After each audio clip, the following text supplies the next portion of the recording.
여호수아 6장 5절 한 절입니다. 하나님께서 원하시는 삶, 그게 뭘까 한번 여러분들이 깊이 가슴에 새겨봤으면 좋겠습니다. 제사장들이 양각 나팔을 길게 불어 그 나팔 소리가 너희에게 들릴 때에는 백성은 다 큰 소리로 외쳐 부를 것이라. 그리하면 그 성벽이 무너져 내리리니 백성은 각기 앞으로 올라갈지니라 하시매. 아멘. 한 절입니다. 벌써 여러분들은 이 말씀이 어떤 말씀인지를 너무도 잘 알고 있습니다. 이스라엘 백성들이 가나안의 첫 성이 되는 이 여리고성을 점령할 때에 그 성의 점령은 하나님이 하라 하시는 방법대로 이 전쟁을 해야 했다는 말씀이지요. 자, 하나님이 하라 하시는 이 방법이 사람의 생각으로 여러분 할 수 있다고 여러분 어떻게 여러분 생각이 가능하겠느냐 이 말입니다. 여리고성은 강력한 방어벽을 갖춘 요새라 해야 합니다. 그 성벽의 문을 닫아버린다면 그 누구도 들어가거나 나가는 일이 여러분 불가능에 가까운 성벽이에요. 여호수아 6장 2절에 여호와께서 여호수아에게 이르시되 보라 내가 여리고와 그 왕과 용사들을 네 손에 넘겨주었으니. 여러분이 지금 전쟁을 치르기도 전에 하나님께서 그 성을 네 손에 넘겨주었다. 자, 여리고성의 전투는 이미 승리를 얻어놓고 전쟁을 하는 겁니다. 여러분들이 믿음 생활하면서 하나님의 복을 이미 받아놓고 여러분의 발걸음이나 삶이 얼마만큼 걸어가게 하느냐는 여러분의 믿음에 달려있는 거예요. 우리는 이긴 삶을 살아가는 하나님의 말씀이 들려져 있느냐에 달려있는 겁니다. 자, 여호수아를 보십시오. 하나님의 말씀에 의하여 이미 여리고성을 넘겨받았다 하고 있는 겁니다. 그리고 그 싸움을 지금 하고 있는 거예요. 그 싸움에 여러분 방법을 잘 보십시오.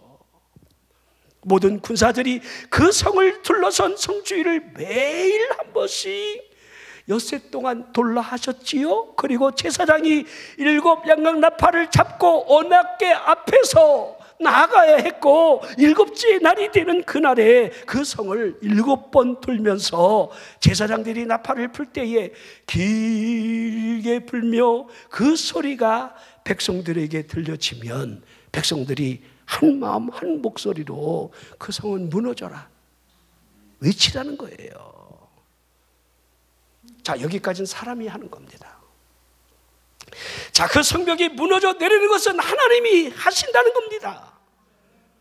마치 우리가 세상을 살아가면서 우리의 싸움이나 우리의 삶은 여리고성 전쟁 같은 이 삶을 우리에게 여러분 보여주고 있는 거예요.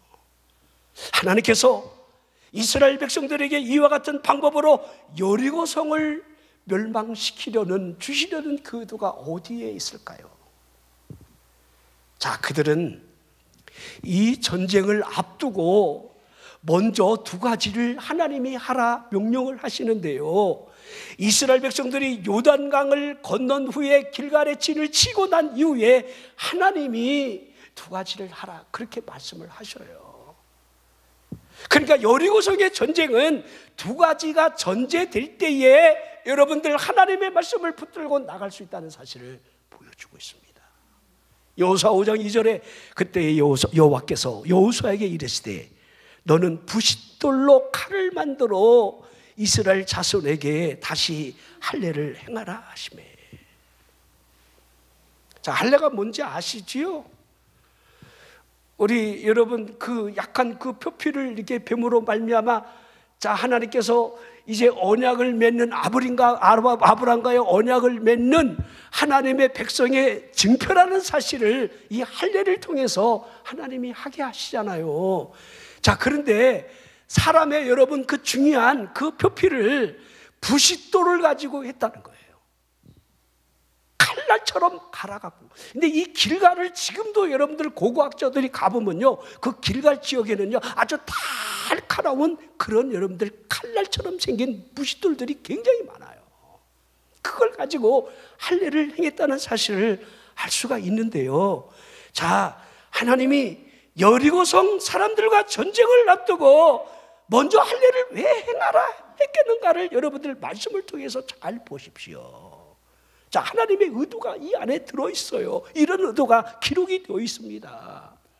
여호수아 5장 9절에 여호와께서 여호수아에게 이르시되 내가 오늘 애굽의 수치를 너희에게서 떠나게 하셨다. 애굽의 수치. 자, 할례를 통해서 하나님께서 그들에게 주시려는 그 의도가 애굽의 수치를 떠나게 한다, 이렇게 하고 있습니다. 애굽의 수치를 보십시오. 그들은 노예적 삶을 그동안 살아왔습니다. 얼마나 원망하고 얼마나 불평하며 여러분들 그 괴로운 나날들을 보냈겠느냐는 우리가 훤히 내다볼 수가 있습니다. 모세를 통해서 하나님께서 출애굽을 하게 하고 구원받은 그들이 가나안 땅으로 인도함을 받는 과정에서 애굽으로부터의 여러분들 그들이 진정으로 나왔다 볼 수 없는 그 모습이 원망, 불평, 그 삶이었다는 것을 그대로 우리에게 보여주고 있습니다. 출애굽기 14장 11절 보면 광야 앞에서 그들이 불평을 하기 시작합니다. 출애굽기 15장 23절에 보면 홍해를 건넌 후에 광야를 통해서 마라의 쓴물 앞에 그들이 하나님을 원망했고요. 출애굽기 16장 3절에 신광야에서 먹을 것으로 인하여 원망하고 불평을 했으며, 출애굽기 17장 2절에 무리바에서 물이 없다 불평하고, 출애굽기 32장에 보면 금송아지를 만들고 숭배하는 이 여러분 배교의 이 현장을 보여주고 있습니다. 민수기 13장 33절에 가데스 바네아에서 우리가 너무도 잘 아는 10명의 정탐꾼의 보고를 받고 그들이 불평, 낙심, 모든 게 집합되어 있는 거지요. 자, 우리는 메뚜기 떼와 같다 스스로 낙심한 채로 밤새 통곡하며 부르짖어 기도해도 여러분들 이 나가기가 힘든 상황에 원망하고 하나님 앞에 불평했다는 사실을 보여주고 있습니다. 자, 하나님께서 모세를 통해서 행하시는 그 큰 이적 앞에서도 고라와 그 당을 지은 사람들을 보십시오. 이게 얼마나 큰 착각입니까? 하나님이 모세를 통해서 하시는 그 일임에도 불구하고 우리도 우리 자손이다, 하나님이 우리와 말씀하신다, 여러분 이렇게 당을 짓고 하나님이 우리와 함께한다라고 하는 대단한 이 착각이 땅을 가르고 불이 그들을 살렸다는 사실을 성경에서 보여주고 있습니다. 이게 여러분 교회의 원리예요. 저는 일평생 목사를 했잖아요. 자, 설교를 얼마나 많이 했겠습니까? 우리 장로님 때문에 우리 이 코로나 전에 우리 유튜브 방송을 시작했는데 제가 감춰준 거 이렇게 다 빼놓고도 600번, 600회 이상의 유튜버를 찍었어요. 그러니까 여러분 이게 얼마나 많은 설교를 하느냐 이 말이에요. 근데 여러분 36년을 설교했으니 얼마나 많이 했겠어요, 이죠? 그거 새벽 예배도 빼고 철야도 빼고 여러분들 주일 낮 예배, 저녁 예배, 3일 예배 이렇게 여러분 공예배에 얼마나 많은 설교를 했습니까? 근데 제가요 요새 느끼는 게 뭐냐면 설교가 너무 어려워요. 여러분은 아셔요? 한 30년 이상 하면 입만 열면 설교가 저절로 줄줄줄줄 달달달달 나올 것 같습니까? 안 그래요. 너무도 더욱 간절하게 요새 내가 느끼는 것은 설교가 너무 어렵다. 하나님의 말씀을 내가 얼마만큼 정말 정확하게 올바르게 하나님이 원하시는, 하나님이 정말 의도하시는 말을 얼마만큼 전할 수 있을까 라고 하는 생각을 하면서 설교 준비를 할 때마다 두려움마저 느낄 때가 너무도 많습니다. 여러분, 목사는 목사의 일을 하는 거고요, 장로는 장로의 일을 하는 거고, 권사는 권사의 일을 하는 겁니다. 집사는 집사의 일을 하는 거고요. 장로가 목사 일을 하려면 안 돼요. 그게 고라당이에요. 이 원리를 성경은 우리에게 말씀하고 있는 겁니다. 민수기 16장이나 민수기 20장 2절에 보면 그들이 신광야로 들어갔을 때에 물 때문에 불평을 하지요. 그 일로 말미암아 모세가 그렇게 온유한 자가 여러분 그들로 말미암아 그 열받은 것을 여러분 참지 못해서 두 번 꽝꽝 내가 이 물을 내랴 내가라고 하는 하나님의 영광을 가렸다. 시편 말씀이 모세가 가나안 땅을 들어가지 못하는 이유를 하나님의 영광을 가렸다 이렇게 하고 있는 거예요. 민수기 16장 5절에 에돔 땅을 우회하는 그 길로 말미암아 어째서 왕의 대류를 두고 이렇게 힘든 그 발걸음을 우리에게 하게 하느냐. 그 길 때문에 그들이 원망을 할 때에 여러분이 잘 아는 대로 불뱀이 튀어나온 거예요. 자, 출애굽 이유를 보십시오. 조그만 어려운 일이 생기면 그들 앞에 툭 튀어나오는 것이 원망이고 불평이었다는 겁니다. 자, 출애굽을 했지만은 몸이 노예로부터 그들이 벗어난 상태란 말을 할 수 있지만은 그들의 마음은 여전히 여러분들 노예 상태에 있었다는 거예요. 애굽의 상황으로부터 그들이, 애굽의 수치로부터 그들이 벗어나지 않았다는 거예요. 자, 이 하나님께서 이제 가나안 땅을 들어가려는 여호수아를 중심으로 여호수아 갈렙 두 사람 외에는 이미 20세 이상 광야에 다 죽고 다음 세대가 여러분 가나안 땅을 들어가는 그 출발 시점에서 하나님이 길갈에서 할례를 행하게 함으로 말미암아 노예 큰 성을 벗어나게 하려고 하는 의도가 있는 거예요. 애굽의 수치가 벗어나야 한다 이렇게 말씀하고 있는 겁니다. 여러분 우리가 그리스도인이 되었을 때 제일 먼저 신앙 고백, 믿음의 고백 다음에 우리가 제일 먼저 중요하게 여기는 것이 그러기에 세례를 하고 있습니다. 세례를 우리가 받습니다. 세례가 무엇입니까? 그러기에 사도 바울이 이 골로새 교인들에게 또 그 안에서 너희가 손으로 하지 아니한 할례를 받았다 이렇게 하고 있어요. 곧 육적 몸을 벗는 것이요 그리스도의 할례라. 이렇게 여러분 이 할례를 그리스도의 할례 세례를 그렇게 여러분들 표현을 하고 있는 거예요.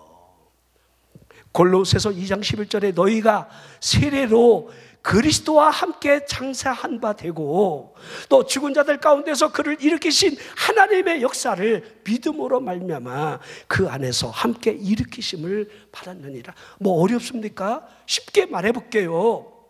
구약에서 여러분 할례는요 하나님과의 언약의 여러분 증표로서 부싯돌의 칼로 양피를 베어냈지만은 그리스도인이 맞다라고 한다면 세례를 통해서 그리스도의 죽으심과 부활을 통해 그 세례가 할례임을 우리에게 보여주고 있는 거예요.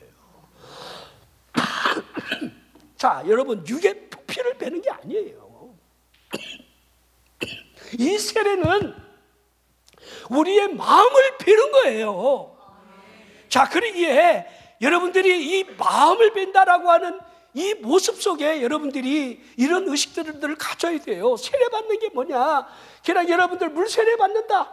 뭐 침례교는 침례라고 그렇게 하는데 침례나 세례나 여러분들 큰 의미를 여러분 침례 받으면 구원받고 세례 받으면 구원 못 받는다. 여러분 그렇게까지 여러분 비약적으로 말을 할 필요는 없어요. 그 너무 민감하게 어떤 목사님들 보면 이게 너무 침례에 대한 그 성경도 침례로도 바꿨더구만요. 거기는 보니까. 자, 그러니까 뭐 그건 중요하지 않아요. 중요한 게 뭐예요? 그 물세례가 아니야.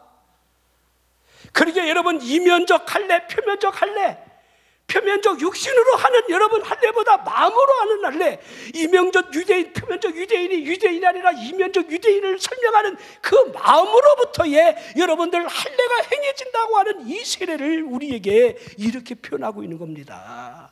자, 우리 그리스도인이 맞다라고 한다면 이 세례를 통해서 우리가 배워야 할 것이 있다는 거예요. 원망 불평을 배워버리라는 거예요. 부싯돌로 여러분 양표를 뱀으로 말미암아 하나님이 이 할례를 통해 의도하는 바가 너희들의 그 원망 불평하는 거, 그 애굽의 그 수치 그거 베버려. 이렇게 지금 하시려는 의도가 그 안에 있는 겁니다. 우리 여러분들 금송아지 우상을 섬겼던 그들을 통해서 우리에게 보여주는 것이 여러분들도요 탐욕이라는 우상을 우리가 섬기고 있는 거예요.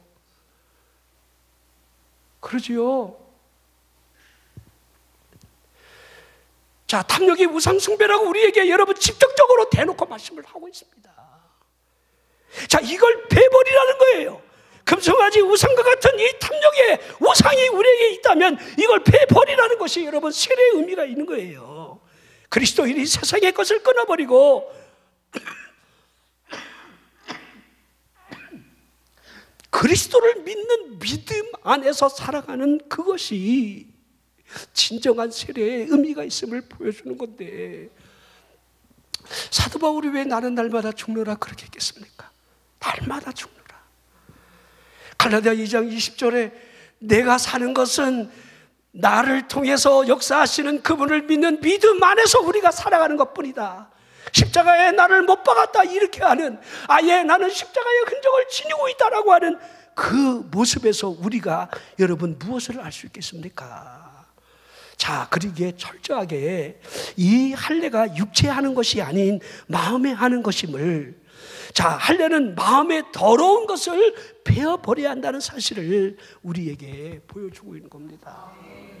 그러기에 여러분, 하나님께서 여호수아를 통해서, 자, 우리 요단강을 건너기 전에도 너희는 스스로 성결하게 하라 했던 그 이유를 보십시오. 여호수아 3장 5절에 여호와께서 내일 너희 가운데 새 일을 행할 것을 말씀하시는 이 여호와 앞에 이 성결은요, 이 할례하고 그리기에 연결이 되어 있어요. 자, 여러분, 우리가 신앙 고백으로 세례를 받았다라고 한다면 그게 여러분 세례의 의식이 중요한 게 아니라 우리의 마음을 배워야 한다는 거, 그것이 먼저라는 거. 자, 그리고 유월절을 지켜야 했습니다. 40년 만에 다시 치르는 유월절이에요. 자, 애굽을 떠나던 전날 밤에 그들이 유월절을 행하는 그 모습 앞으로 돌아가 보십시오. 자, 패스오버 유월, 심판의 천사로부터 넘어가는 기준이 좌우 임방 문설주에 발라진 그 어린 양의 피, 그 피를 보고 넘어가는 거지요. 이게 유월절의 행사지요. 자, 이것을 다시 지키라 하고 있는 거예요. 자, 여리고성 사람들과 전쟁을 지금 앞에 두고서 하나님이 너는 할례를 먼저 행하고 유월절을 지켜야 한다 이렇게 하고 있는 겁니다. 잘 한번 생각해 보십시오. 지금 여러분 여리고성이 바로 앞에 있어요. 자, 여리고성 사람들은 지금 그들이 왔다는 소리에 성문을 굳게 잠근 채로 전시 태세로 그들은 돌입이 되어 있는 거예요. 자, 그런데 그들이 전쟁을 앞에 두고 무기를 다 내려놓고 할례를 받을 때에, 할례를 받으면 적어도 여러분 3, 4일은 고통 가운데 여러분들 있어야 합니다. 더군다나 마취하는 것도 아니고 생사를 여러분들 부싯돌로, 그것도 그게 아무리 날카롭더라도 여러분 생사를 벨라 그러면 이게 얼마나 썩썩 얼마나 힘들었겠습니까? 이 남자들은 다 알잖아요. 해봤잖아요. 왜 이래요?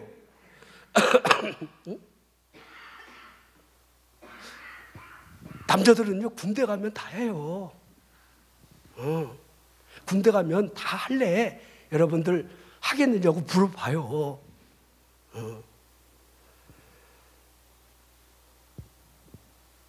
이거 할래에다가 참 이상해졌는데. 자, 여러분들이 잘 아는 이 세겜 사건에 여러분들 시몬 레위가 그 세겜 족속을, 자기 여동생 딥나를 강간한 그 주장을 비롯해서 그 족속을 전부 여러분들 할례를 받게 하고 한 민족이 되자, 한 민족이 되는 길은 할례에 있다 그러면서 고통 가운데 신음하는 무기력한 그들을 여러분들 둘이 칼을 들고 들어가서 그들을 내리친 거예요. 할례가 그만큼 여러분들 고통을 주고 여러분 위험이 동반되어 있다는 사실을 그대로 볼 수가 있습니다. 자, 그리고 일주일간 무교절을 지키는 일이 쉬운 일이 아닙니다. 자, 전쟁을 앞에 두고 있어요. 근데 하나님은 이것부터 하라는 거예요. 자, 이걸 이렇게 여러분 우리 한번 되새겨 보면 안 될까요? 여러분들이 아무리 중요한 일이 있고 여러분들이 먼저 해야 될 일이 있다 할지라도 하나님 앞에 여러분들이 무엇이 먼저인가를, 그런 생각들도 늘 하면서 우리 믿음 생활이 여러분들 이어져야 한다는 거예요. 이 두 의식이 끝난 이후에 여호수아 앞에 여호와의 군대 장관이 나타났고 직접 가나안 족속을 내쫓을 것을 이미 말씀하고 있습니다. 여러분, 이 장면도요, 창세기 32장의 그 여호와의 군대 마하나임의 현장하고 다르지가 않아요. 야곱에게 약속하신 그 하나님이 결코 너를 떠나지 않을 것을 외삼촌 라반에게 그 추격을 일주일 동안 당했지만은 그 전날 밤에 야곱에게 이 라반에게 나타나 주리를 들으시는 그 하나님이 언약을 맺고 이제 그 앞에 기다리고 있는 그 두려운 존재, 붉은 사냥꾼 그 에서 앞으로 가는 길목에 하나님의 군대가 그 앞으로 지나가는 것을 보여주는 거예요. 슬쩍슬쩍 보여주는 거예요. 하나님이 함께하는 거예요. 그게 마하나임이에요. 지금 여러분들 할례를 행하고 유월절을 지키고 난 이후에 여리고성을 바라보고 있는 두려워하는 여호수아에게 여호와의 군대 장관이 나타나 내가 싸울 것을 말씀하는 이 장면이 결코 다르잖아요. 나는 우리가 신앙생활하면서 여러분들이 슬쩍슬쩍 하나님의 사자가, 천사들이 우리를 돕고 있다는 것을 얼마나 느끼냐에 달려있어요. 그것이 있느냐.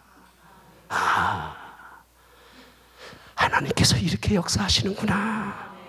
이것이 있느냐. 위기 때마다 힘겨운 삶 속에서 우리에게 나타나셔서 슬쩍슬쩍 보여주면서 그 위기를 넘기게 하고 여러분 이끌어가시는 그분이 우리에게 보여지느냐에 달려있는 겁니다. 자, 그리고 우리가 읽은 이 본문 말씀 안에서 이 여리고성이 하나님의 말씀하신 대로 이루어지는 전쟁이라는 사실을 그 한 절이 우리에게 보여주고 있습니다. 자, 뭘 요구하고 있습니까? 자, 이 말씀을 통해서 제일 먼저 하나님께서 원하시는 그 일들을 우리가 느껴야 돼요. 하나님은요, 하나님의 백성들이 일을 하기를 지금 원하고 있어요. 자, 가나안 땅을 주신다. 하나님이 분명하게 약속을 하셨습니다. 그 여리고성을 앞에 두고 점령하는 그 일이 하나님이 하실 거야. 이렇게 여러분 단정하지 말고 하나님이 주신 그 땅으로 갈 수 있는 그 일에 하나님이 하시고자 하는 그 일이 우리에게 주어져 있는데 이것은 우리가 구경만 하고 있으라는 의미가 아니라는 거예요. 여리고성이 저절로 무너집니까? 여러분의 삶의 축복이 저절로 옵니까? 저절로? 에? 여러분 그런 복을 원하세요? 예수 믿었더니 저절로 복이 오더라? 저절로 잘 되더라? 어려움은 다 떠나가고 사업은 술술 풀리고 흰머리는 검은 머리로 바뀌어지고 뭐 이런 거 기대하시는 겁니까? 아니잖아요. 하나님이 일을 하실 때 분명히 사람을 통해 일하신다는 사실을 우리는 알아야 돼요. 그냥 금 나와라 뚝떡 도깨비 방명이 우리에게 들려주신 게 아니라는 거예요. 자, 여러분, 우리 디베라 광야에서 지쳐있는 유월절을 지키러 가는 그 무리, 예수님 앞에 나온 그 무리를 우리 예수님이 바라보시면서 제자들을 향해서 너희가 먹을 걸 줘라 그렇게 하지요. 자, 특별히 이 빌립이라는 사람은 굉장히 똑똑해요. 우리 주님이 그렇게 기록이 되어 있어요. 이는 빌립을 시험코자 함이로라. 자, 우리에게 이와 같은 일이 여러분들 있을 수도 있어요. 아브라함을 테스트하려는, 시험하려고 하는 그 시험이, 그 정점이 창세기 22장에 기록되어 있잖아요. 네 아들 사랑하는 독자 이삭을 내가 지시하는 한 산에 가서 번제물로 바치라. 이게 여러분들 하나님이 시험하시는 시험의 요구였는데 여러분들이 그냥 시험 받았구나, 근데 바쳤구나 이렇게 생각하면 안 돼요. 난 내가 이런 시험을 받았다라고 한다면 바쳤을까? 전 안 바쳤을 것 같아요. 저는 잠수 탔을 것 같아요. 요나요 훌륭한 분이에요.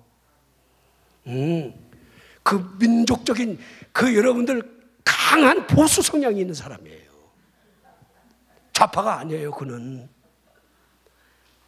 아수르를 멸망한다니까 아싸, 나만 도망가면 돼. 나만 피하면 되잖아. 스페인 다시스로 도망가잖아요. 우리 복음성가에 이런 복음성가 내용이 있습니다. 나를 버리고 가시는 님은, 복음성가예요. 이거 요나에게 하는 복음성가예요. 심리도 못 가서 태풍 만난다. 자, 그런데 이 안드레 같은 사람은 믿음의 사람이지요. 예수님 보십시오. 저 무리들 200데나리온의 돈을 가지고도 부족할 것 같고 이 광야에서 그 떡을 어디서 사겠습니까? 아주 현실적인 사람이에요. 그 말이 틀린 말이 아니에요. 그런데 그 옆에 있던 안드레가 여러분 어린 소년이 먹을 거 가져온 거 보리개떡 5개 물고기 2마리를 가져와서 주님 이것을 통해서 주여 무엇을 하실 수 있겠나이까? 주님의 손에다가 여러분 그것을 올려놓는 이 모습을 믿음이라 우리가 보는 겁니다. 그분이 그것을 축사함으로 말미암아 제자들로 하여금 무리로 앉게 하고 그들에게 나눠주게 하는 그 일들을 한번 상상해 보십시오. 그분이 나눠주는 그 나눔의 역사에 계속해서 축사된 것이 얼마나 많은 양으로 여러분들 그들을 먹였는지. 자, 우리 엘리야가 기도를 하면서 내 말이 있기 전에는 이제 우로가 있지 않을 것을 선포하자마자 여러분들 가뭄이 시작되잖아요. 3년 6개월이 여러분 가뭄이 지속됩니다. 자, 자기가 말해놓고 자기도 힘들어. 비가 안 오니까. 그래서 그리시네가로 내려갔어요. 물을 먹어야 되니까. 제가 그리시네가를 가보니까요, 이런 똘이 아니야. 그 강이에요, 강. 굉장히 물이 막 철철철철 흘러요.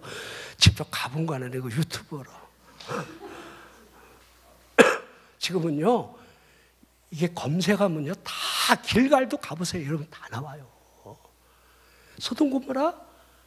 여러분들 소돔 고모라 이 발굴 현장 여러분들 보세요. 그때 여러분들 하늘에서 유황이 떨어지고 여러분들 불이 떨어지는 그 현장에 그 소돔 고모라 현장이 지금도 발굴돼요. 여러분들 하나님의 그 역사하심을 보십시오. 우리 지구가 6,000년 정도 됐는데 머리 지질학자들이 여러분 뭐 수십억 년 이렇게 얘기하는데 속지 마십시오. 150년 전에 다윈이 진화론을 얘기한 이 진화론에 한 방에 다 가잖아요. 이죠? 그리고 여러분들 레닌이 얘기한 이 유물관, 이 공산주의 좌파 세력이 여러분들 그 사람 하나로 인해서 온 세상의 물결을, 이게 여러분 마지막을 향해 가고 있는 적그리스도의 탄생을 예고하는 하나의 예고편들이에요. 그러니까 하나님의 의도를 마지막에 여러분 우리가 서 있는 시점을 봐야 되고, 하나님이 어떻게 우리를 이제 마지막에 세울 건가, 이건 여러분들이 하는 거예요. 여러분의 믿음의 눈을 갖고 있는 애가 중요해요. 자, 여러분 그 시냇가에서 이 엘리야 선지자라지만은 먹어야 살잖아요. 근데 하나님이 어떻게 하십니까? 까마귀를 통해 역사하잖아요. 아침 저녁으로. 저는 그 까마귀 참 불쌍한 것 같아. 아니, 떡과 물고기를 어디서 날라오는지, 아무튼 하나님의 기적은 신묘막측하다 이렇게 할 수가 있습니다. 이스라엘 백성들이 여리고 성을 점령하기 위해서 그들은 제일 먼저 매일매일 그 성을 돌아야 합니다. 제사장들은 언약궤를 어깨에 메고 함께 돌아야 했고, 전사들이라고 한다면 앞에서 길을 트면서 뒤에서 호위를 하며 갑작스럽게 일어날 수도 있는 여리고성 여러분들 사람들로부터의 공격을 대비를 해야만 했습니다. 이 일은 6일 동안 계속해야 하고 잠시도 여러분 멈추지 말아야 될 일이었습니다. 여러분, 우리가 그리스도인이 맞다라고 한다면 하나님 앞에 여러분들 행할 수 있는 매일매일 하는 일들이 있어요. 자, 어떤 사람은 새벽 예배 누가 만들었는지 막 이렇게 얘기하는데, 그거 여러분 우리 대한민국에 존재하는 아주 유일한 여러분들 좋은 것이라고 얘기하지만은 그거 성경에는 없다 그러는데요. 누가 여러분 기도하느냐 막 그래요. 유럽에도 미국에도 새벽 예배 없다는 거예요. 없습니다. 그러나 우리나라는 있습니다. 이거 굉장히 좋은 일입니다. 누가 새벽 예배 만들었느냐고 이렇게 자꾸 따지는 사람은요, 그 인간이 안 나가는 인간이야. 길손주 목사님이 여러분들 새벽 예배에 제일 먼저 그분을 통해서 모여 기도하고 성경을 강론하고 이렇게 우리나라의 좋은 전통이라지만은 우리 예수님도 여러분 새벽에 일찍 일어났다 이렇게 새벽에 기도한 장면이 있습니다. 그거는 어쩌다 한 번 한 거라고 이렇게 이야기하면 안 되는 거예요. 자, 성경적 원리를 설명하는 사람들이 가만히 보면요, 이 단회적 사건이라고 자꾸 그래요. 이 오순절 사건도요, 그때 끝났다는 거예요. 또 다른 언어라고 설명하면서 외국어가 방언이다 이렇게 단정하는 사람들이 많아요. 속지 마십시오. 그럼 지금 우리가 하고 있는 방언은 다 가짜입니까? 우리가 성령 받은 이 확실한 체험적 신앙이 여러분들 다 가짜라고 그들이 매도하는 것이 옳으냐 이 말이에요. 아닙니다.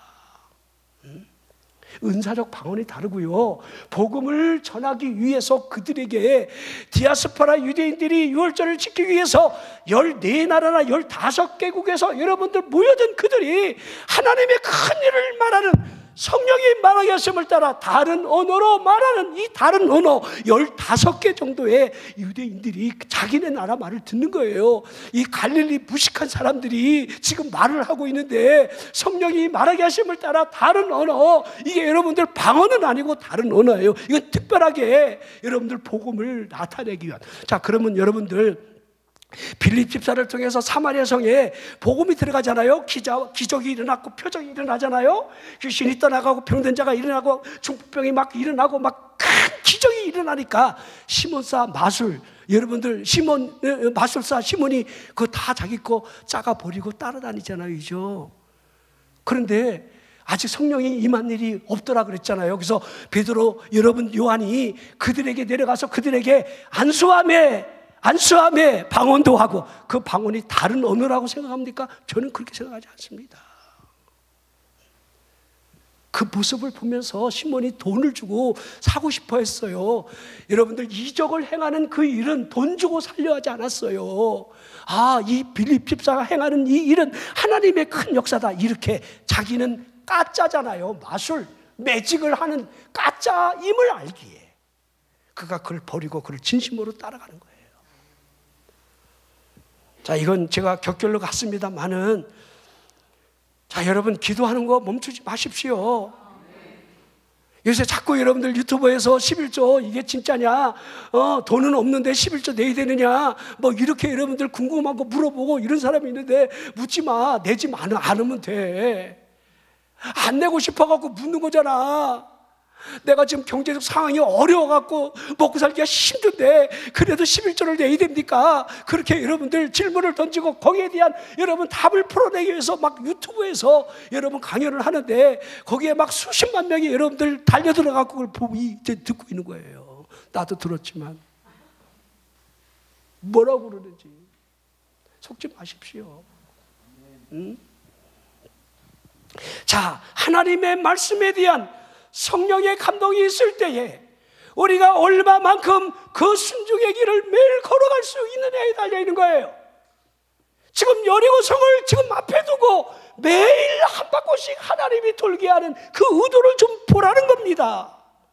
우리가 하나님의 말씀을 전하는 일은 디모데서 4장 2절 말씀대로 너는 말씀을 전파하라, 때를 어떤지 못 어떤지 항상 힘쓰라 했던 이 말씀대로 우리가 복음 앞에 얼마나 힘쓰나에 달려 있다는 겁니다. 자, 하나님의 방법, 하나님의 정하신 방법대로 성을 기어오르면 안 돼요. 성을 돌 때 뜀박질하게 여러분 경박스럽게 그렇게 하면 안 돼요. 하나님이 하라는 대로 하라는 겁니다. 자, 엿새 동안 그들이 그 성을 돌았지요. 매일 갑옷을 입은 채로 손에 칼을 쥔 채로 돌았다는 겁니다. 자, 이 믿음장 시브리 11장에 보면, 자, 30절에 믿음으로 7일 동안 여리고를 도니 성이 무너졌으며, 이렇게 딱 한 절 기록이 되어 있습니다. 믿음으로 돌았다는 거예요.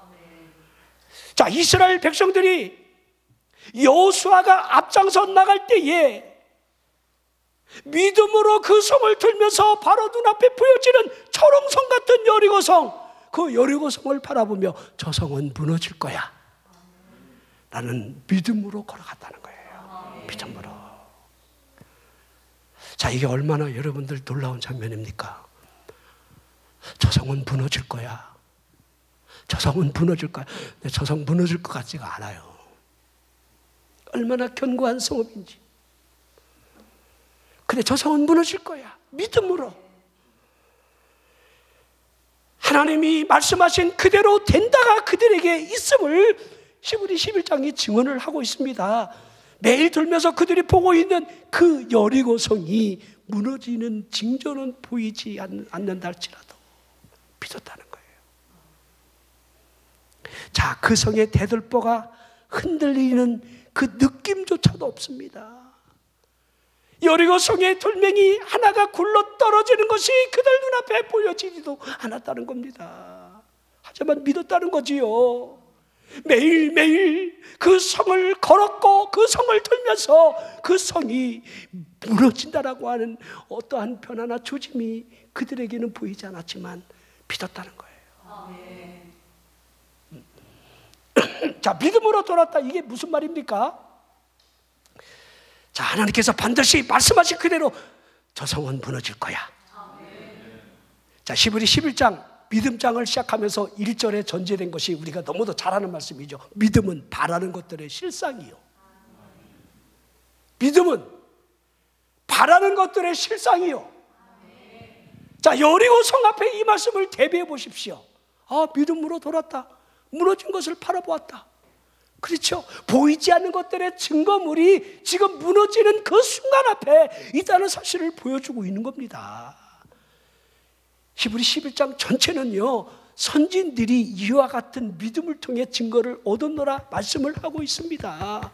믿음의 사람이라고 한다면 한결같이 이것을 바라봤다는 거예요. 아벨도 에녹도 노아도 아직 보이지 않는 일에 대한 하나님의 말씀으로부터 하나님의 말씀을 믿었다는 거예요.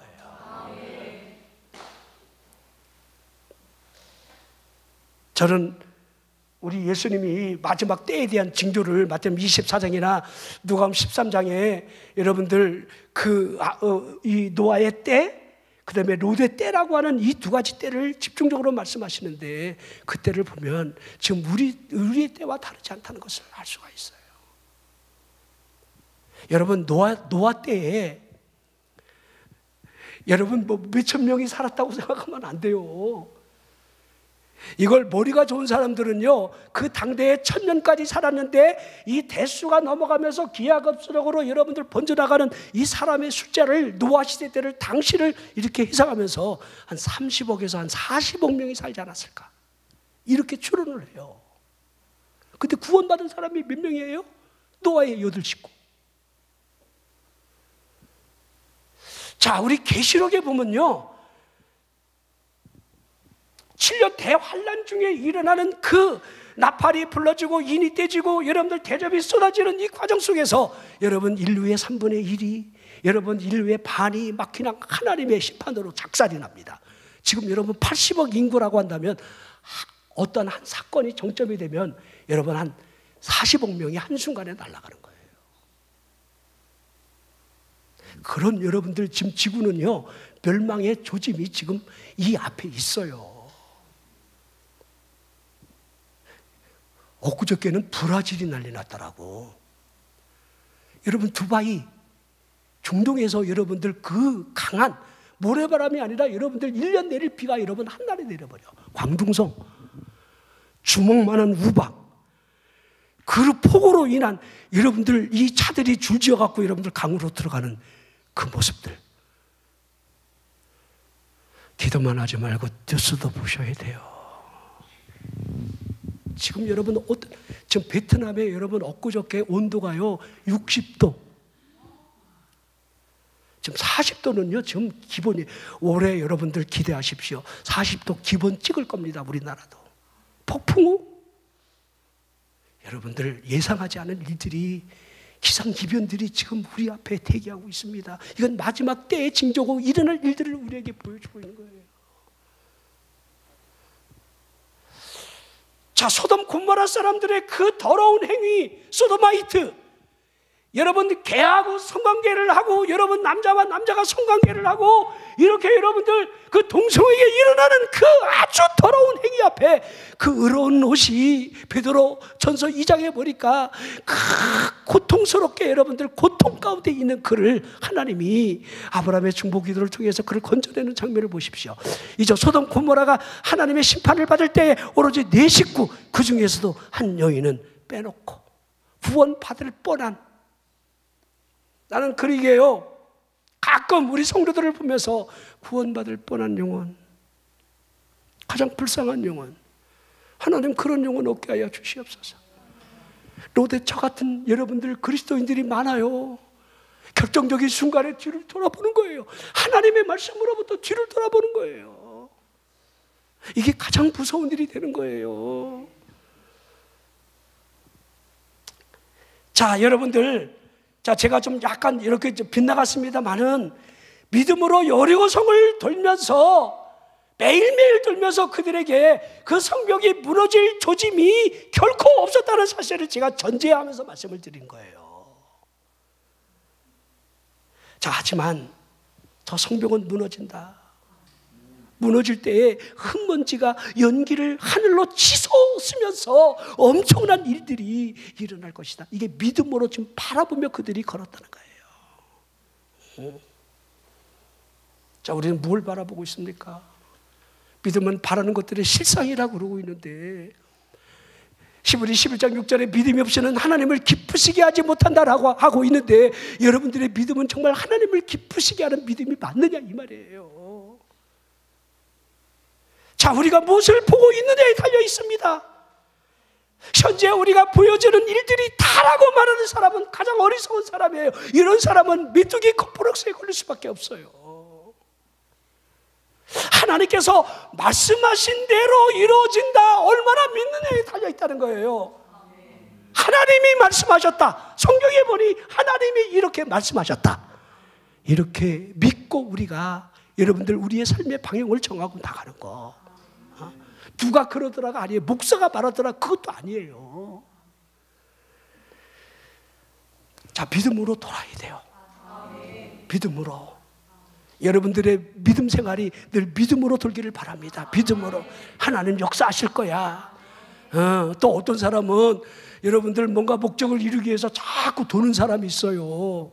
우리 교회도 위에 목사님 한 분이 개척을 했는데 매일 밤마다 그 목사님은요, 우리 동네 5만 평 우리 재개발하는 그 동네를 맨날 돌아요. 그래서 내가 목사님 왜 도냐고 그러니까 믿음으로 손대는 거야. 그래서 내가 돌겠더라고.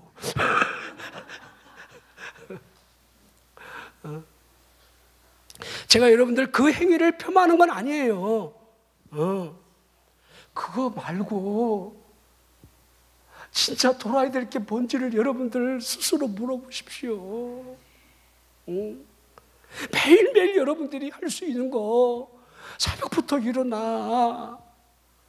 새벽에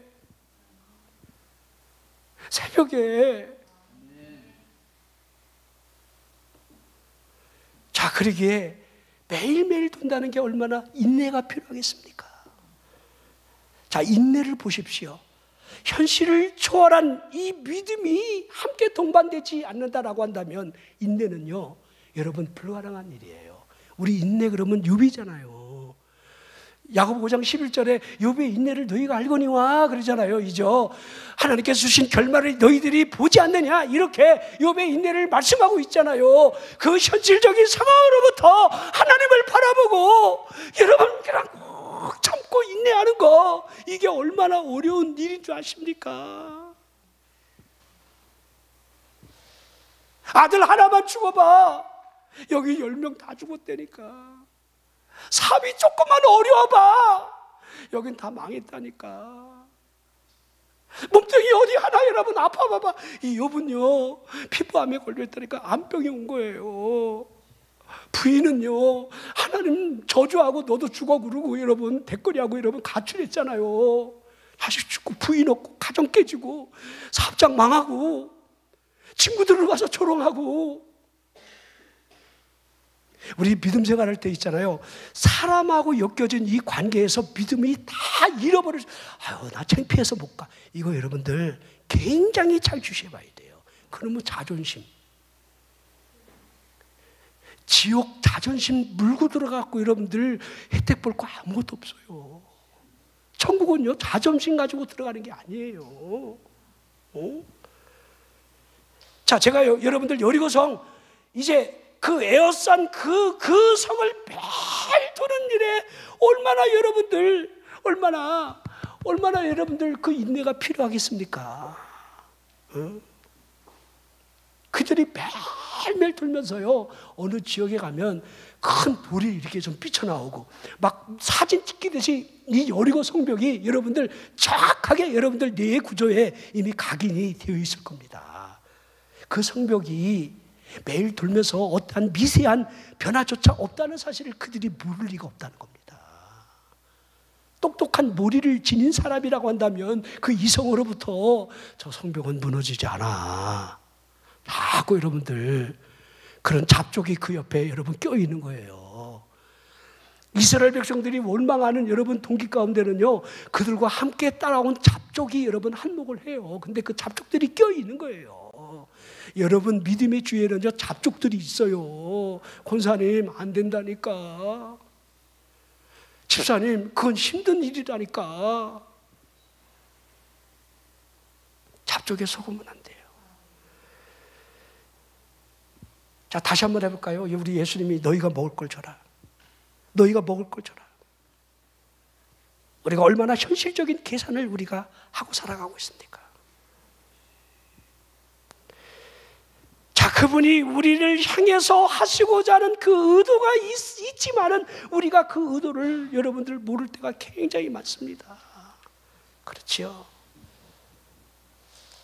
우리 갈릴리 바다에서 풍랑이 일어날 때에 배 고물에 주무시고 계시는 우리 예수님과 배에 물이 가득 차기를 시작하자 물을 퍼내면서 죽게 된 상황으로부터 예수님을 깨우면서 주여 선생님 우리가 죽게 된 것을 왜 돌보지 아니하시나이까, 이렇게 여러분들 원망하는 제자들의 모습이 기록이 되어 있습니다. 그때 우리 예수님이 하신 말씀이 뭔지는 아시잖아요. 마음 4장 40절에 이에 제자들에게 이르시되 어찌하여 이렇게 무서워하느냐, 너희가 어찌 믿음이 없느냐. 믿음.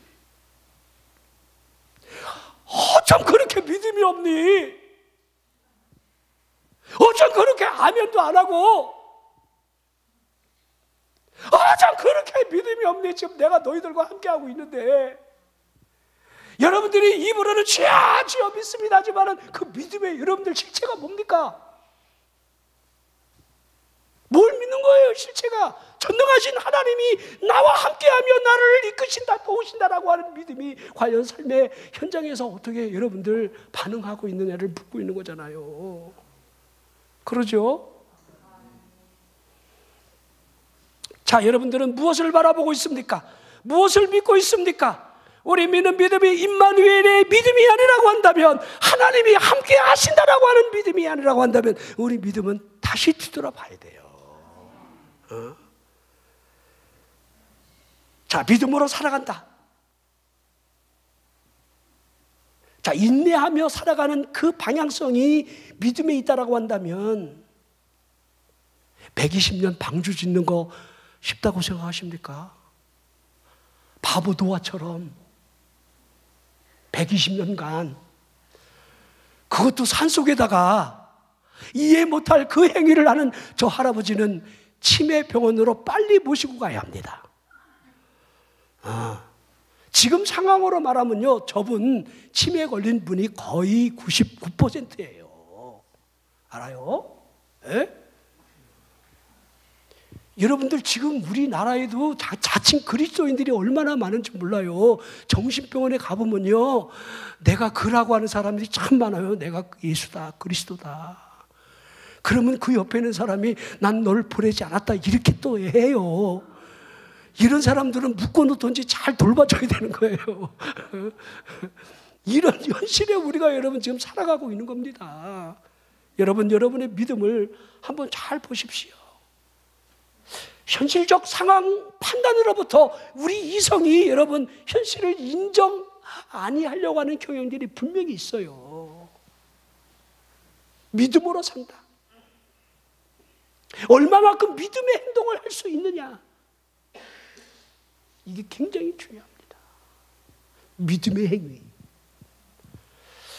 창세기 49장 보면요, 야곱이 임종을 앞두고 자녀들을 다 불러놓고 자녀들의 미래에 대한 그 일들을 여러분들 예언하며 축복하고 기도를 해주는 장면이 기록되어 있는데요, 창세기 49장 1절에 야곱이 그 아들들을 불러 이르되 너희는 모이라. 너희가 후일에 당할 일을 내가 너희에게 이르리라. 그렇게 말을 하고 있습니다. 자, 그 중에 창세기 49장 14절에 보면 이사갈이 나와요.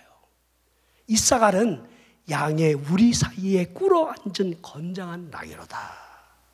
건장한 나귀가 양의 우리 사이에 꿇어앉아 있는 모습이 이사갈이라 하고 있습니다. 왜 꿇어앉아 있는 겁니까? 그것도 건장한 나귀인데, 나귀가 일어나서 일을 하는 것이 마땅할진데 자기 짐을 져야 함에도 불구하고 이 나귀, 이사갈의 나귀는 양의 우리 사이에 꿇어앉아 여러분들 놀고 있다는 거예요. 놀고 있네. 건장한 나귀가 양의 우리 사이에 꿇어앉아 이렇게 있는 게 여러분 마땅한 일이겠느냐, 이 말입니다. 자, 우리를 보십시오. 여러분은 건장한 믿음의 사람이 맞지만은 지금 양의 우리 사이에 앉아갖고 꿇어앉아 있어요.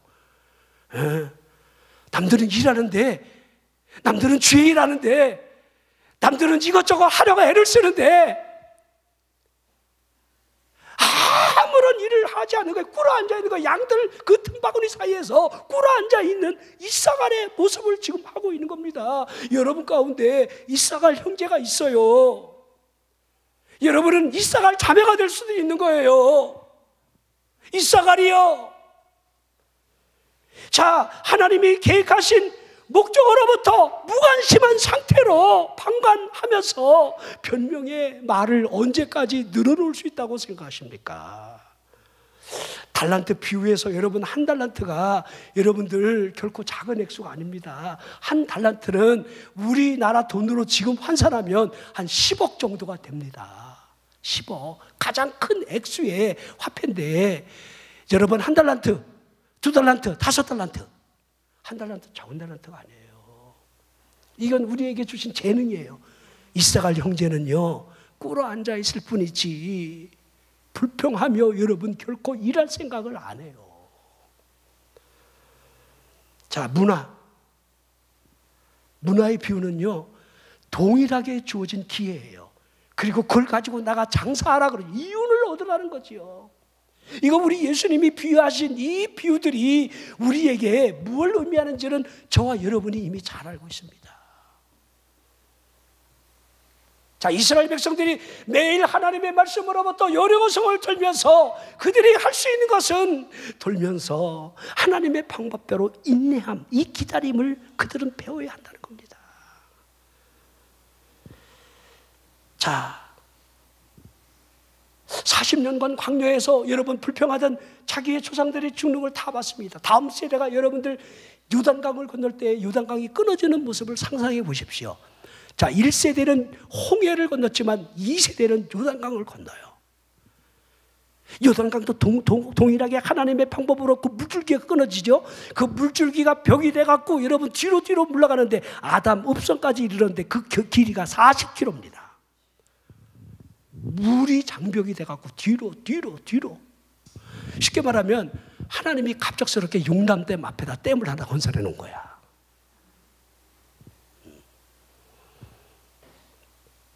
자, 하나하나 잘 보십시오. 하나님이